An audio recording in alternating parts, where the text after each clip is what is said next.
Welcome back to MMA Al Dente. I am the guy who picked Ivan Drago to defeat Rocky Balboa.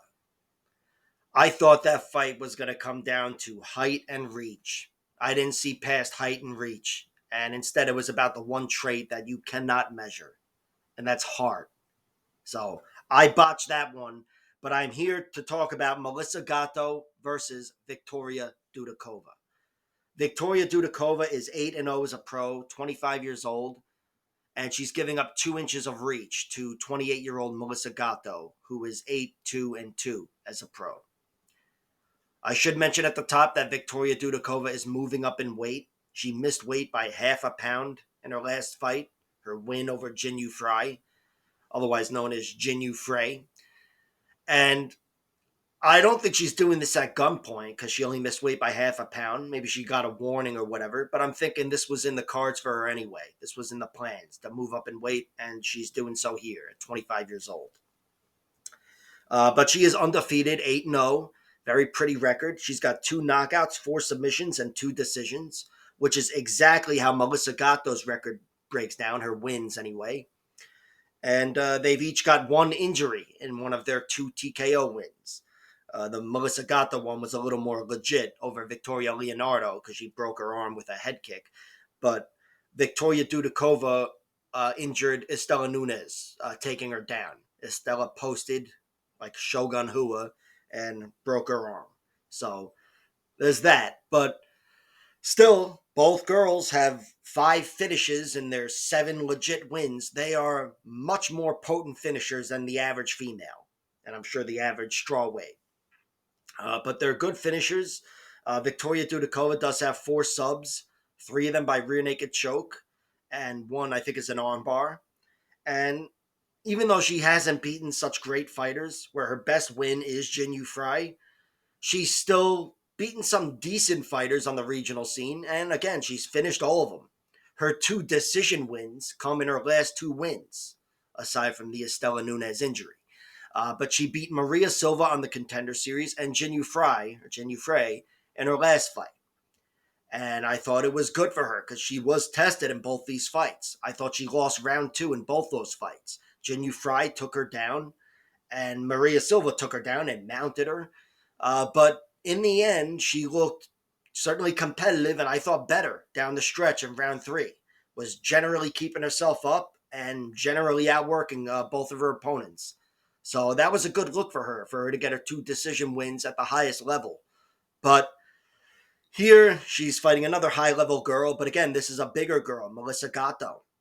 So I don't know if, she's going to have that advantage where she can bully these girls. She's going to have that physicality advantage over Melissa Gatto. I'm not sure about that, even though Victoria Dudakova is the same height as her. And again, just giving up 2 inches of reach. But Victoria Dudakova, that is my biggest concern with her so far, having never seen her lose as a professional. I've seen her 1 amateur loss, which Tapology doesn't list, but Sherdog does list, to this girl Daria. But that girl was a giraffe. She was like legitimately 6 feet tall, if I had to guess. I don't know. She was probably like fucking 5'10" or something, but she was gigantic.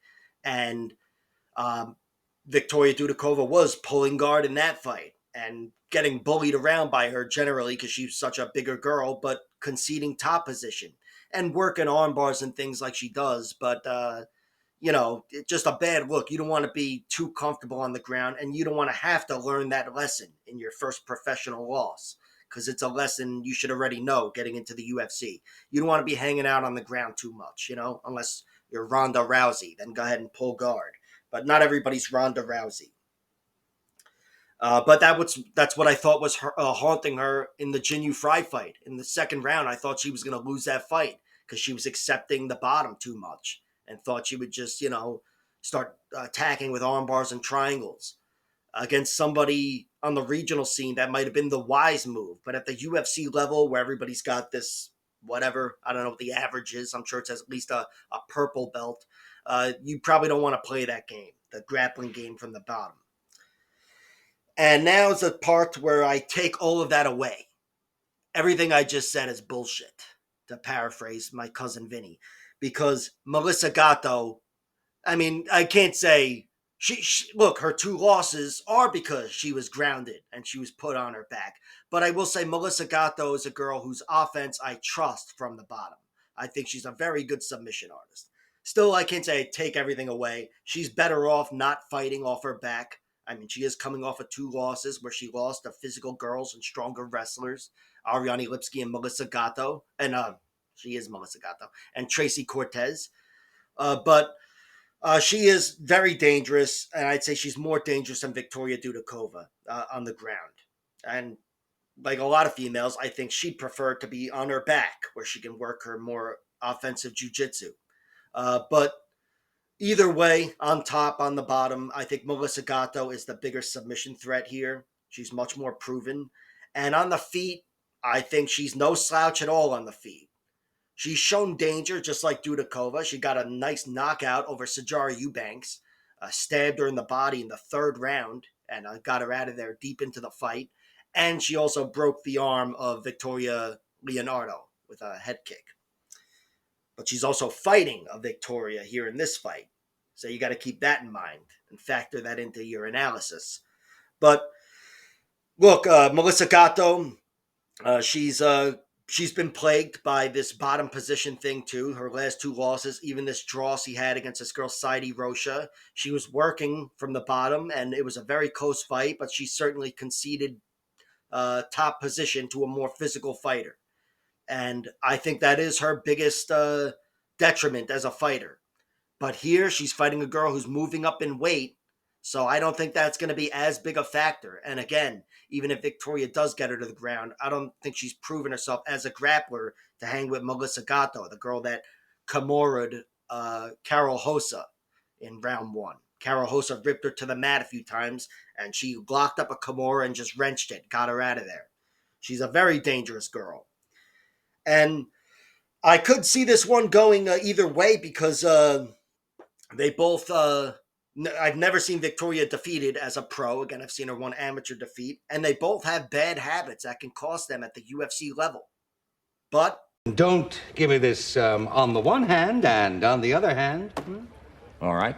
Just say this is the way I think it's gonna be, because this several hands fucking shit don't help me, huh? I'll boil things down. I'm going with Melissa Gatto, and I've got a decent amount of faith in her. It's tough to bet against somebody who I've never seen lose, but I've bet on Melissa Gatto at minus 160. And I think if she does win, there's a good chance she gets a finish. So I bet on the under as well at plus 160, under 2.5 rounds. But Melissa Gatto is the pick. I'm much more confident in her money line. I think she's got physicality on her side against the strawweight coming up. I think on the feet, she's deceptively good on the feet. I thought she didn't look bad even in her losses, but she still only lost to bigger, meaner strikers, or, Ariane Lipsky anyway. Tracy Cortez, bigger grappler or bigger wrestler. But Melissa Gatto, I don't think is going to fall victim to that physicality disadvantage here in this fight. I think she can handle herself on the feet. I think she might even be able to rip Victoria Dudakova to the ground. And if she does that, she's got this fight. And even if she loses the wrestling battle, I think her jiu-jitsu is still the biggest threat down there. So Melissa Gatto is the pick. And I got to go with a fucking prediction because you got a gun to my head. I'll go with her winning by submission. I'll go with her winning by submission in round 2. I think the fight goes her way, and she's got an opportunity to put Victoria Dudakova away. But again, Victoria Dudakova has never lost as a pro, and certainly in any female fight, a decision wouldn't surprise me. But Gatto is the pick. I think she's going to be a little too much for Victoria Dudakova in a lot of ways. And I hope to learn more about Victoria in this fight, win or lose. Like, share, subscribe, all that horse shit. Check out my other videos.